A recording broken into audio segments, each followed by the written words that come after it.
Hello there. Why some grapes look like glass while others look like plastic? During centuries, grape painters used grapes to show us something extraordinary, that they could trick our eyes. They tricked the eye because they understood how to see. And when we understand that, we quit painting objects and start painting light. Today I'm going to paint these grapes and I'm going to show you exactly how to get the transparency. Stay with me and let's find out. Here is the list of all the supplies we are going to need to make this painting. The first thing that I did was draw the image on a canvas, and basically what I did is I look at the negative space to guide me. So instead of looking at each grape, first I look at the negative space between the grapes. I flip the painting or the drawing upside down too to see different levels, and I look at the sizes of the grapes in relationships to one another. So I did this drawing using nitron charcoal soft, and I use this because it's very easy to erase. The first thing I do is cover all grapes with Indian yellow dip. I chose this color because it's very transparent and is the yellow that closest resembles the overall color of the grapes. This is not the only approach. I could just start painting each grape completely as I see it. Or I could do a complete blocking using raw umber or burnt umber, for example. However, since we are painting the background first, having a good overall color for the grapes will help tremendously with this to see the contrast. It is a much easier way to begin. The only thing is that we must wait for the grapes and the background to dry before start painting the grapes individually. So why are grapes a great subject to paint? Grapes are one of the best subjects to paint because they teach many of the skills that make a strong painter. They may look simple, but they offer a surprising amount of complexity. Here are some reasons, for example, of why artists love painting grapes. They teach you to see color, not just purple or green. A single grape can contain blues, reds, violets, yellow, greens, and even reflected colors from nearby objects. They are perfect for studying light. Grapes have a translucent quality that lets light penetrate the skin, creating a beautiful glow. Learning to paint that effect improves your understanding of light and form.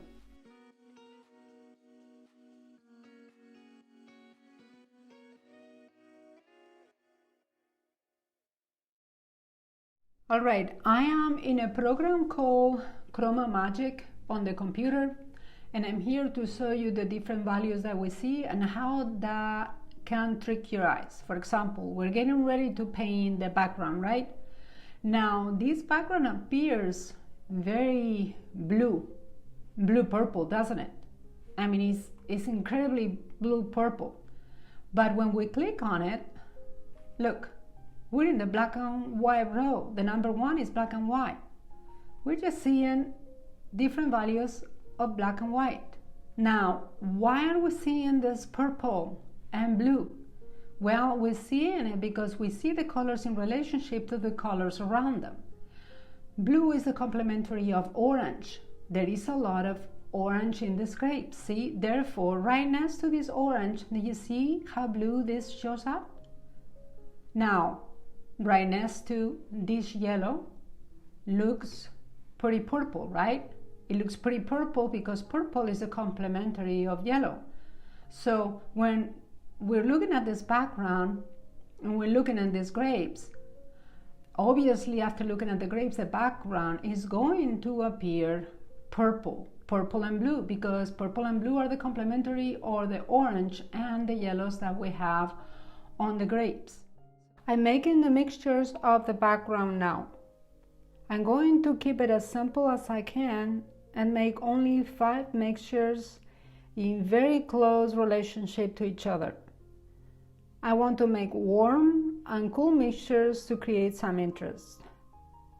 Using the transparent oxide red and raw sienna to warm and ultramarine blue to cool. You can also see the 3 values of gray I made to the side using ivory black and white, from which I will be pulling to make sure all of the tones are quiet so the vibrancy of the grapes comes forward. Another reason why grapes are a great subject to paint: each grape is a tiny sphere. Painting dozens of them is excellent practice for rendering three-dimensional form using highlights, halftones, coarse shadows, reflected light, and cast shadows. They also improve your edge control. Some edges are crisp, where the grapes overlap, while others soften into the background. This teaches you when to sharpen and when to lose an edge. They create natural composition. A bunch of grapes already has an appealing rhythm and flow, making it easier to create a balanced still life. They teach observation over assumption. No 2 grapes are exactly alike. Looking carefully instead of painting symbols is one of the biggest steps towards realism. They make you think about values.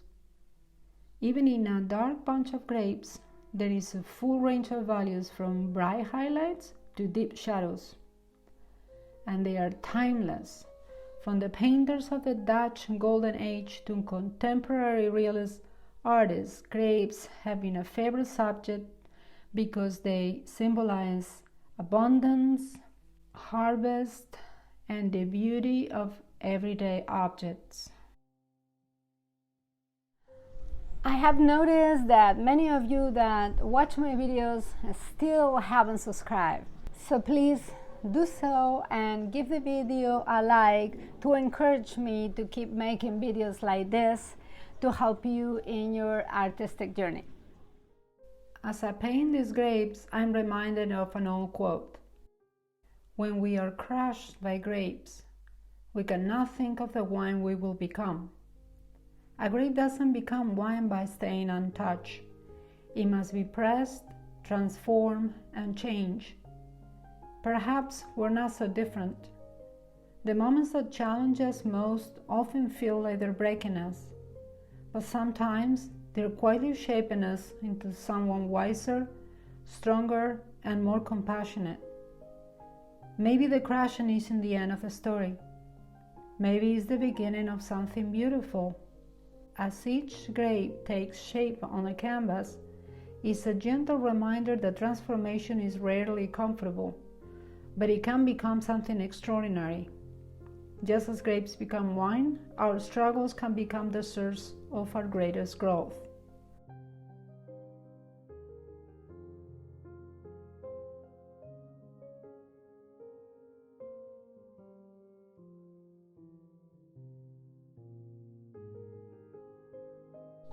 I continue painting the background, and now I am adding a lighter shade of blue right next to the grapes. I want to do that so they can breathe, and I'm carefully getting the bristle brush around each grape to try to preserve the edges that I want as much as possible, but I'm not concerned with that much right now because I can always get the edges back later once the painting dry. The most important thing is to make sure that I don't leave any ridges in the paint, because ridges cannot be moved or softened once the paint dries unless you do it with a scraper. And you can see how around the grapes keep going, and I try to vary the stroke as to not to get too monotonous. And notice up close now how you can see a lot of very different, very subtle variations in the tones. I don't want to be any dramatic in here, and the reason is if I want to add more color in the background later once this layer dries, I absolutely can, and I will. but I try to be as conservative as possible from the beginning, just to make sure that the grapes come forward. I work on the top of it, on the brown part of it, the stem, and I'm just using right now basically yellow ochre with a little bit of the gray paint. I'm not concerned with getting the colors outside.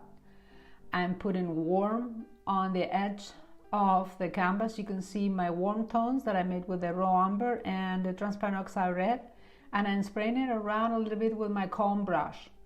The comb brush that I have is my favorite for smoothing and tightening everything together a little bit, as to not to leave any ridges, because the ridges catch the light and you don't want to catch the light in the wrong areas. If I want to be thicker with the paint in a particular area, that will be on the grapes, maybe perhaps on the highlights, so they come forward. Look at that little fly just landed in my hand. So notice that the brushes I'm using are all filberts. They are filberts because filberts are pretty round and they will mimic the shape of the grapes. I debated whether I should use flat brushes for the background just to variate the stroke a little bit, make it like more square, but I decided not to. Now I'm using the fan brush to very, very gentle, and I am very strong about this, very gentle, smooth everything around. Once this layer dries, I will finish this painting, and that will be next week's video. So don't miss it to see how we will all come together. See you next week.